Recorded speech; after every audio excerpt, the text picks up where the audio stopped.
लद्दाख भारत की छत कहा जाने वाला यह इलाका 2019 में जब लद्दाख को जम्मू कश्मीर से अलग कर केंद्र शासित प्रदेश बनाया गया तो लोगों को लगा कि अब विकास की नई सुबह आएगी।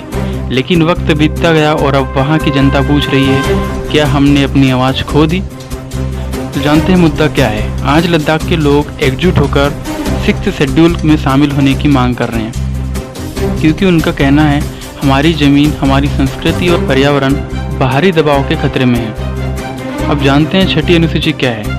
छठी अनुसूची यानी 6th शेड्यूल भारतीय संविधान का वो हिस्सा है जो देश के जनजातीय क्षेत्रों को विशेष स्वशासन यानी सेल्फ गवर्नेंस का अधिकार देता है। इसमें जनजाति लोग अपने इलाके की भूमि, जंगल, परंपराओं और संसाधनों पर स्वयं नियंत्रण रखते हैं। वहाँ ऑटोनोमस डिस्ट्रिक्ट काउंसिल्स बनती है जो स्थानीय कानून बनाती है।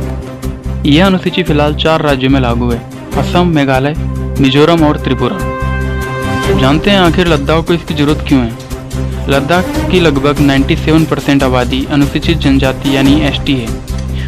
यहाँ के लोग सदियों से अपने पर्यावरण और परंपराओं से जुड़े हुए हैं, लेकिन केंद्र शासित बनने के बाद लद्दाख के पास न अपनी विधानसभा है, न अपने कानून बनाने की शक्ति।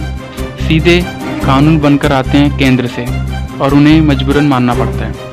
अब लोगों को डर है कि बाहरी कंपनियां और उद्योग उनकी भूमि और संसाधनों पर कब्जा कर लेंगे। इसलिए अब लोग कह रहे हैं हमें 6th शेड्यूल दो, ताकि हम अपनी जमीन और पहचान की खुद रक्षा कर सकें।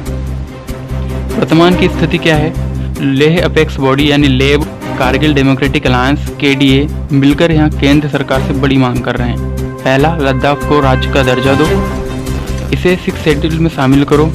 लेह और कारगिल को अलग अलग लोकसभा सीटें दो और लद्दाख लोक सेवा आयोग यानी पब्लिक सर्विस कमीशन बनाया जाए।